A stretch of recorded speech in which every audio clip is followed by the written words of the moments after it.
నమస్తే welcome to our channel. నేను సంప్రియ. ఈరోజు మనతో ప్రముఖ సీనియర్ జర్నలిస్ట్ దామ బాలాజీ గారు ఉన్నారు. వారితో మాట సార్. నమస్తే. నమస్తే సార్, తెలుగుదేశం కార్యకర్తల్ని వాలంటీర్లుగా పంపిస్తున్నారని ప్రజల దగ్గరికి మనం వింటున్నాం. సో చంద్రబాబు మళ్ళీ వాళ్ళ మనుషులనే పంపిస్తున్నారని చెప్తున్నారు. దీని గురించి ఏం చెప్తారు?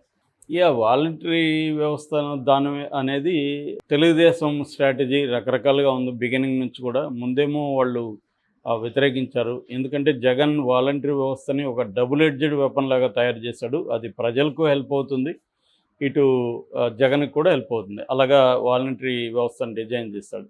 యాక్చువల్గా 99 నుంచి కూడా ప్రజల వద్దకు పాలన అనే కాన్సెప్ట్ ఉంది, కానీ అది కరెక్ట్గా అమలు జరగలేదు. ప్రజల దగ్గరకు పరిపాలన వ్యవస్థను తీసుకెళ్ళడం అనేది పక్కాగా జరగల. మనకు చూస్తే ప్రజలు అనేక మంది హైదరాబాద్లో వచ్చి టెస్ట్ వేసుకొని ఇక్కడ చిన్న చిన్న పనులకు కూడా హైదరాబాద్ రావాల్సి వచ్చేది. ఎక్కడెక్కడి నుంచో చిత్తూరు జిల్లా నుంచి ఇటు శ్రీకాకుళం, విజయనగరం నుంచి కూడా హైదరాబాద్కు వచ్చి ఇక్కడ వారాల తరబడి కూర్చొని పైరువులు చేసుకొని పనులు చేసుకుపోయే పరిస్థితి ఉండేదన్నమాట, చిన్న వాటికి కూడా.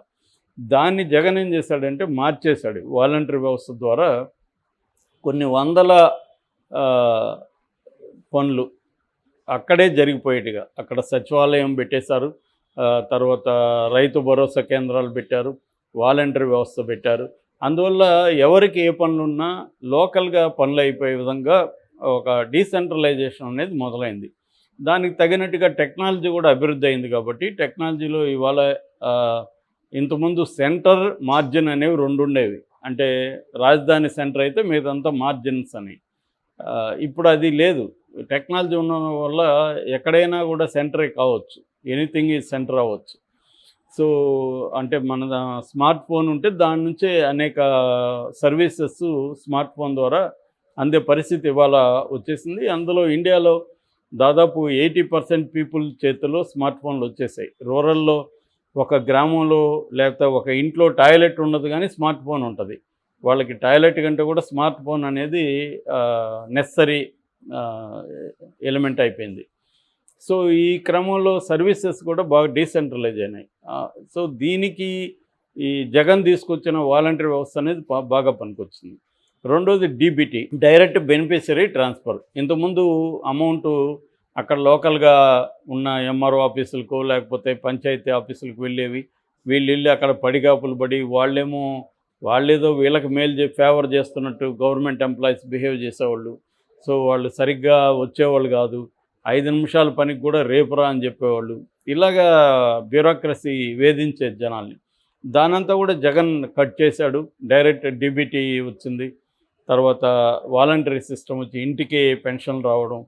అంతకుముందు ముసలోళ్ళు పాపం ఎండల్లో ఇబ్బందులు పడతా వెళ్ళేవాళ్ళు, వికలాంగులు, రకరకాల ఇబ్బందులు ఉండేవి. అవన్నీ పోయినాయి. అట్లాగే మెడికల్గా ఇంతకుముందు మెడిసిన్స్ అంటే గవర్నమెంట్ హాస్పిటల్ అంటే అత్యంత ఘోరంగా ఉండేవి. వాటిని కొన్ని విలేజ్ క్లినిక్లు, ఫ్యామిలీ క్లినిక్, సురక్ష ఇలాంటి రకరకాల ప్రోగ్రాముల ద్వారా మెడికల్ దీంట్లో కూడా అనేక మార్పులు తీసుకురావడానికి ఉపయోగపడింది. ఇవన్నీ ఏంటంటే డీసెంట్రలైజ్డ్ పీపుల్ దగ్గరికి గవర్నెన్స్ అనేది కొంత సాధ్యమైంది. పూర్తిగా అయిందని చెప్పలేం, కానీ అట్లీస్ట్ ఒక అటెంప్ట్ చేశాడు, కొంతవరకు చేయగలిగాడు. సో దీంట్లో అందువల్ల ఈ జగన్ తీసుకొచ్చిన ఈ వ్యవస్థలు జగన్కి హెల్ప్ అవుతాయి కాబట్టి వాటిని అటాక్ చేయడం తెలుగుదేశం ప్రారంభించింది. కొన్ని కోర్టులో కేసులు వేశారు. ఫర్ ఎగ్జాంపుల్ ఇంగ్లీష్ మీడియం పెడితే పిల్లల ఫ్యామిలీస్ అంతా జగన్కి అనుకూలం అయిపోతారని చెప్పి నిజానికి తెలుగు మీడియం మీద ఎవరికేం ప్రేమ లేదు. తెలుగు మీడియం మీద ఎవరికన్నా ప్రేమ ఉంటే ప్రైవేట్ స్కూళ్ళల్లో ఇన్ని రోజులు ఇంగ్లీష్ మీడియమే కదా ఉంది, అక్కడ తెలుగు మీడియం పెట్టమని ఎప్పుడన్నా ఉద్యమాలు చూసామా? ఎప్పుడన్నా ఈనాడు జ్యోతి రాసింది చూసామా? ఎవరు ఏమి రాయలే. అంటే తెలుగును కాపాడే బాధ్యత కూడా మళ్ళీ ముఖ్యంగా దళిత, బీసీ, ఎస్టీ, గిరిజనులు వీళ్ళ పిల్లలకే బాధ్యత అన్నమాట. సో ఇలాగా ఇదంతా దీని వెనక ఏంటంటే రాజకీయ వ్యూహం ఇది. ఎందుకంటే జగన్కి ప్రజలందరూ ఇలాగా జరిగితే అతనికి నమ్మకమైన ఓట్ బ్యాంక్గా తయారవుతుంది. జగన్ ప్లాన్ కూడా మేబీ అదే. అంటే ఒక నమ్మకమైన ఓట్ బ్యాంక్ని మనం తయారు చేసుకోవాలి లాంగ్ టర్మ్లో అన్న దానికి ఏమేమి చేయాలి అనేది చేశాడు. బట్ రాజకీయంగా చేసినా కూడా అది జనాలకు ఉపయోగపడింది. అంటే రాజకీయ నిర్ణయం ప్రతిదీ జనాలకు వ్యతిరేకంగా ఏమి ఉండాల్సిన అవసరం లేదు.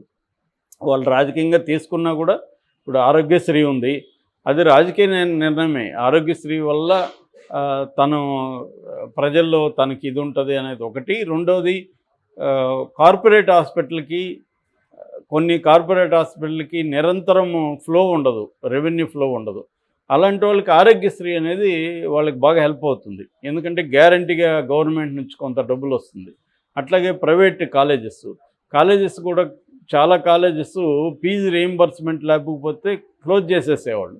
కానీ ఫీజు రీయింబర్స్మెంట్ స్కీమ్ వల్ల కాలేజీలు ఉన్నాయి, సర్వైవ్ అయినాయి.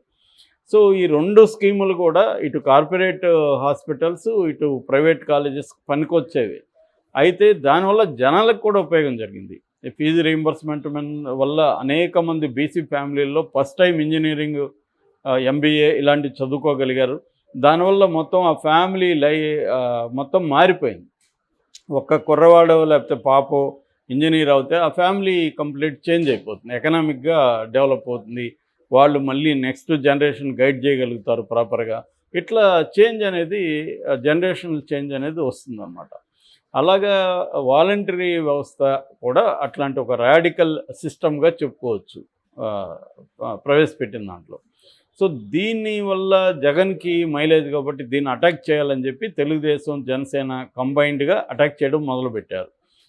దాన్ని ముందుగా ఎప్పుడైనా అటాక్ చేయాలంటే దాన్ని డీలెజిటిమైజ్ చేయాలి. అంటే దానికి ఒక లెజిటిమసీ వచ్చేసింది సిస్టమ్కి.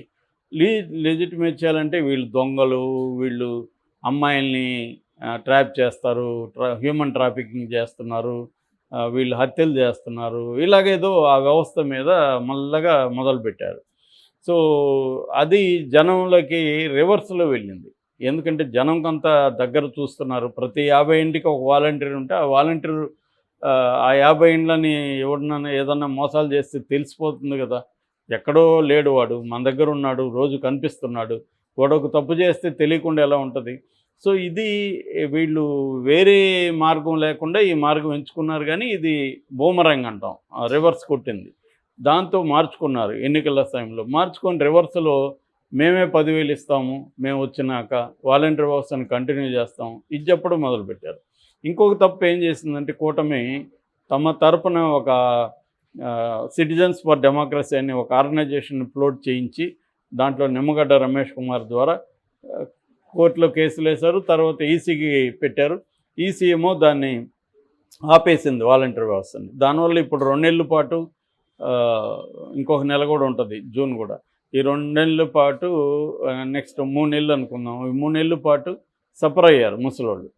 సో దీన్ని పొలిటికల్గా ఎవరికి వాళ్ళు ఉపయోగించుకోవడం తప్ప దీనికి సొల్యూషన్ లేకుండా పోయింది.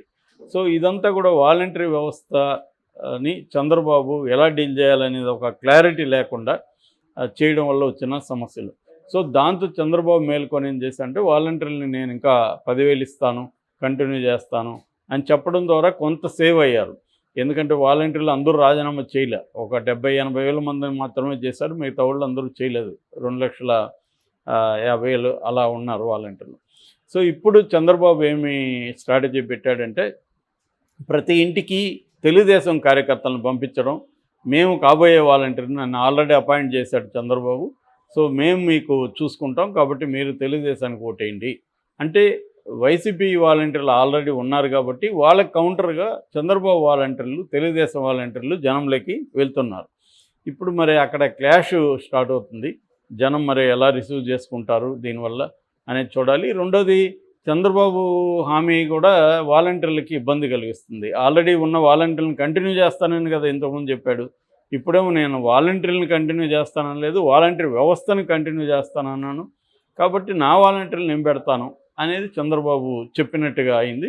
మరి దీనివల్ల చంద్రబాబుకి మైలేజ్ వస్తుందా లేకపోతే జగన్కే వస్తుందా? ఎందుకంటే చంద్రబాబు మాట తప్పారు, ఇప్పుడున్న వాలంటీర్లను ఎవరు పెట్టుకోడినా అందరినీ తన కార్యకర్తలను పెడతాడు అన్నప్పుడు ఇప్పుడున్న వాలంటీర్లు అందరిలో మళ్ళీ భయం స్టార్ట్ అవుతుంది. చంద్రబాబు రాకుండా ఉంటే జగన్ వస్తే మనకు కంటిన్యూటీ ఉంటుంది, చంద్రబాబు వస్తే మనల్ని అందరిని తీసేసి తెలుగుదేశం వాళ్ళని పెడతారు, కాబట్టి చంద్రబాబును ఓడిద్దామని ఈ వాలంటీర్లు ఏమన్నా అనుకొని ప్రజల్ని ఇన్ఫ్లుయెన్స్ చేయగలుగుతారా?